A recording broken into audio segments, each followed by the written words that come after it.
Twisted knee. Twisted knee.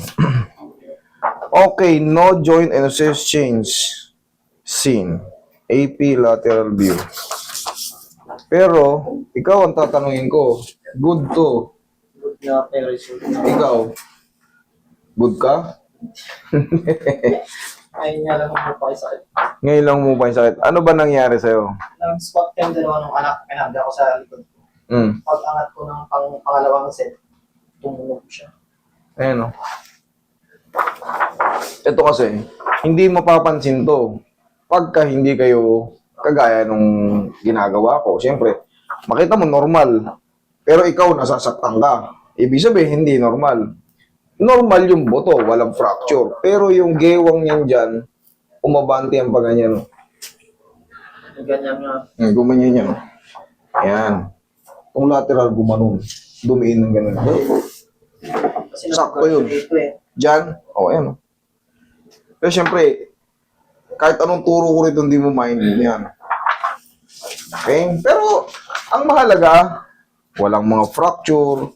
Pero yung mild twisted knee kasi, or mild twist, sabihin natin, or mild dislocation, hindi na yun kinukonsider pag maliit na maliit lang. Pero siyempre, pag nagbago yung position, umiwis ng ganon, merong mga piyesa yan sa sahig eh. May sahig yan eh. Maiipit yun, kaya hindi ka pwede magpuwersa. Gaganyanin mo, hindi mo magaganyan yan. Nasasaktan ka. Pero pag piniktusan ko ng palabas yan, tapos na yan. Dati, hindi ko pag nakaganyan, alalayan ko siyang babaloktot. Tapos pag nakaganyan na naman, alalayan ko Sige. ng liunan. Higa ka.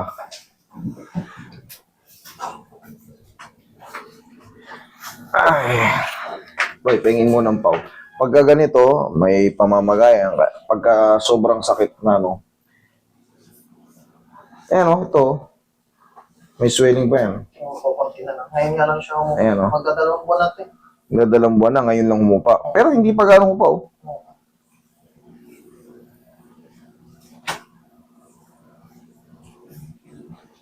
Mahirap intindihin yung mga x-ray. Mahirap intindihin. Ni-request na naman ako ng MRI. Sabi ko, subukan ko muna ng Yun na kasi, titingnan na yung loob kung may napunit na. Kasi sa x-ray, ayan, makikita, no. O nakalagay, no dislocation, no fracture, no spar. Okay na okay. Pero syempre, yung may-ari ng tuhod, hindi nga eh, may masakit nga eh. Ngayon, MRI, mas malalim yun. Kaso, medyo kamahalan. Pinakamura nun. Depende sa ospital ha, parang pinakamura nun. Pag non-contra sa plain, 7,000. Pinakamura ha. Sa ano pa lang yun, yung mga... Pero pagka sa ospital ka na medyo may pangapangalan, 9. Pataas na yon. Depende kung ilang view. Abutin ka. Ito, baka abutin ng 15 ito. mga ganun nga daw. Yes, ganun. Kaya kung nalalaman yung presyo, syempre, hindi lang naman ikaw ang pupunta rito na nire-request ng MRI. Yung iba may MRI na, tinatanong ko kung magkano yung presyo. Pero depende sa ospital. Pero yan, magmi-minimum kayo ng 7,000. Parang ganun. Minimum. Pupunta ako ng konting mabigat lang, bumabalik siya. Hindi mo nga madidiinan yun kasi nga meron tayong tinatawag dyan na meniscus, ACL, PCL sa gitna na may ipit. Kaya pag ginanon mo, hindi mo kakayanin.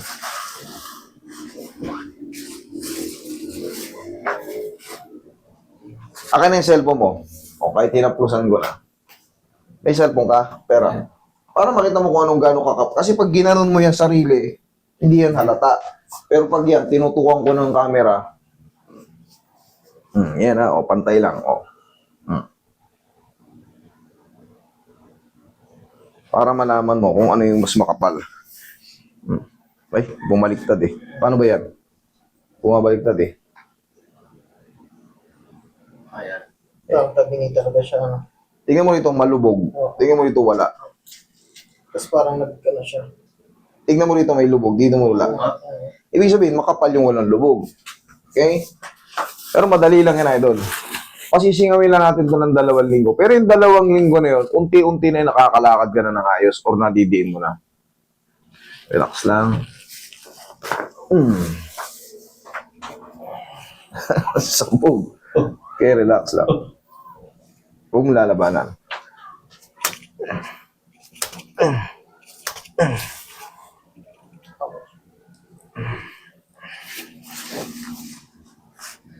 Huwag mo lalabanan. Yan. Hindi naman masakit to.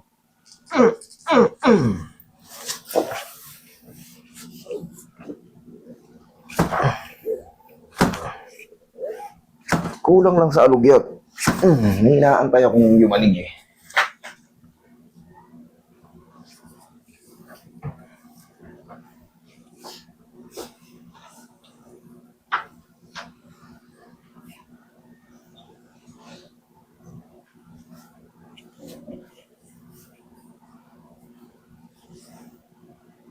Kuha ka ng bandage.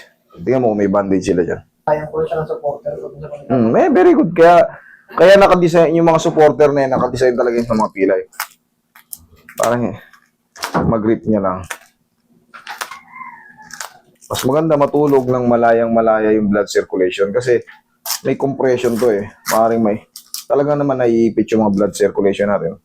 So pag matutulog ka, galin mo. Kasi pag naglalakad ako, parang naglalak siya eh. Parang nagtutwist na tumutunog na. Wala sa timing talaga yung buto. Yun ang ibig sabihin nun. Ibig sabihin, mild dislocation kasi hindi nga makukonsider na dislocate yan.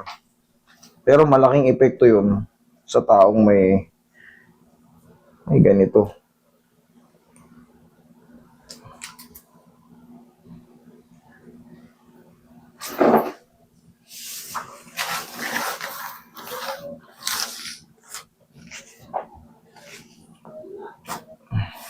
Sige nga, try mo ilakad.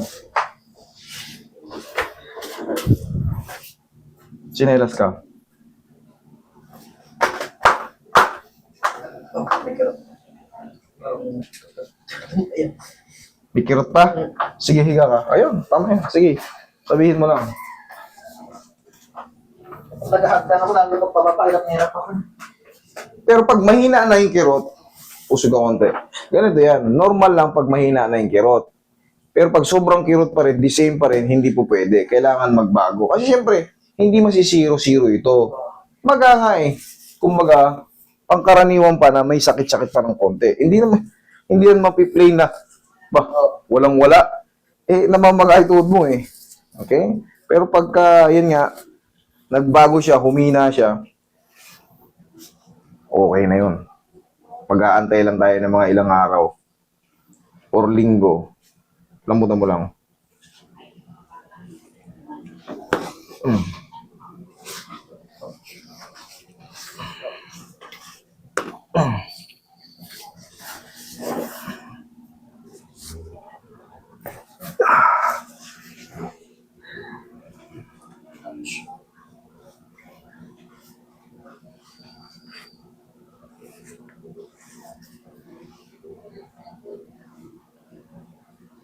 Sige nga, try mo lakad ulit.